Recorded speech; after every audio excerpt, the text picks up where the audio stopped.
Assalamualaikum warahmatullahi wabarakatuh. Perkenalkan, nama saya Antika Astri Rahayu dari perwakilan 12 IPS 1. Di sini, saya akan menyampaikan berbagai argumentasi. Yang pertama, saya akan menyampaikan argumen sebagai pihak afirmasi atas mosi pandemi virus COVID-19 telah mempengaruhi berbagai aspek, baik itu kehidupan sosial, budaya, roda perekonomian, bahkan psikologi masyarakat. Pemerintah telah berupaya untuk mencegah meluasnya virus ini. Namun, dampak yang ditimbulkan tetap terasakan. Sinergi pemerintah dan masyarakat dirasakan belum maksimal. Saya berargumentasi bahwa itu adalah pro. Saya mendukung mosi tersebut. Karena pemerintah sebagai pemegang kekuasaan seharusnya lebih memainkan perannya dalam hal ini. Bukan saja menyampaikan fakta dan data yang benar dalam upaya untuk menenangkan masyarakat.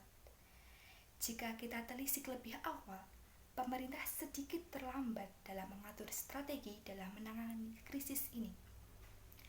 Pemerintah Indonesia tidak memberikan edukasi maupun advokasi yang tepat dan menyeluruh tentang apa dan bagaimana virus corona.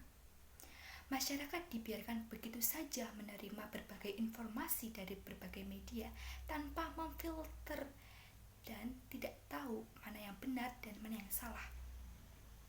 Selain itu, pemerintah juga luput untuk memanfaatkan hubungan dengan media dalam hal memberi rilis resmi yang dapat dipertanggungjawabkan.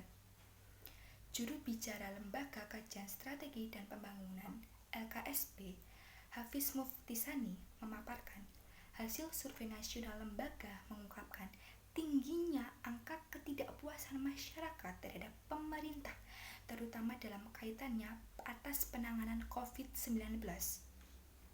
Pemerintah punya instrumen yang besar seperti status bencana nasional dan Perpu nomor 1 tahun 2020 yang menjadi Undang-Undang nomor 2 tahun 2020 seharusnya memberikan keleluasaan pemerintah untuk bergerak berbagai banyak hal. Namun, publik menangkap ada catatan dalam pengelolaan krisis itu oleh pemerintah. Indonesia memiliki strategi yang tanggung antara sikap tegas terhadap memberlakukan lockdown secara total dan sikap santai dalam menghadapi pandemi COVID-19. Ketidakselarasan ini yang menyebabkan ketidakpuasan masyarakat itu semakin meningkat. Tidak diserahkannya penanganan COVID-19 ke otoritas kesehatan seperti halnya negara lain, kemudian membuat penanganan COVID dipandang tidak fokus dalam indikator kesehatan sebagai indikator utama penanganan COVID-19.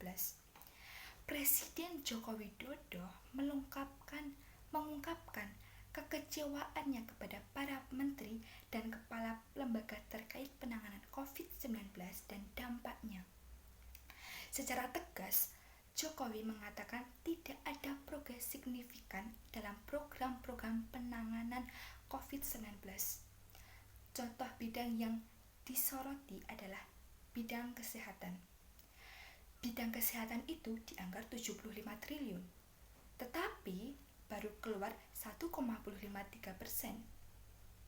Arahan tegas Jokowi itu disampaikan dalam pengantar sidang Kabinet Paripurna yang digelar 18 Juni lalu.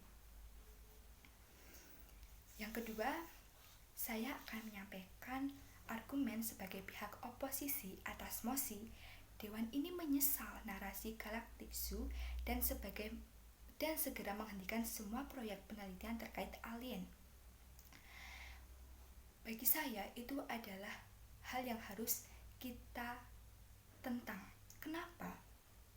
Karena penelitian itu penting dilakukan untuk mengungkap misteri.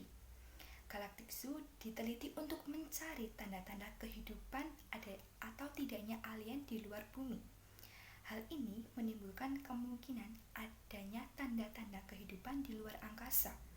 Misalnya, kita menemukan tanda-tanda tersebut. Hal ini dapat dijadikan pembanding antara kehidupan manusia di bumi dan kehidupan mereka di luar angkasa. Jika terjadi kecocokan, kita bisa mencari tempat tinggal baru selain di bumi. Karena semakin lama bumi semakin rusak dan mengkhawatirkan oleh bencana alam dan ulah manusia itu sendiri. Misalnya, mencairnya es di kutub sehingga menyebabkan debit air per tahun meningkat, bahkan menyebabkan banyaknya air yang terdapat di daratan. Kemudian menyebabkan banjir, kebakaran, cuaca berubah-ubah, dan masih banyak lain.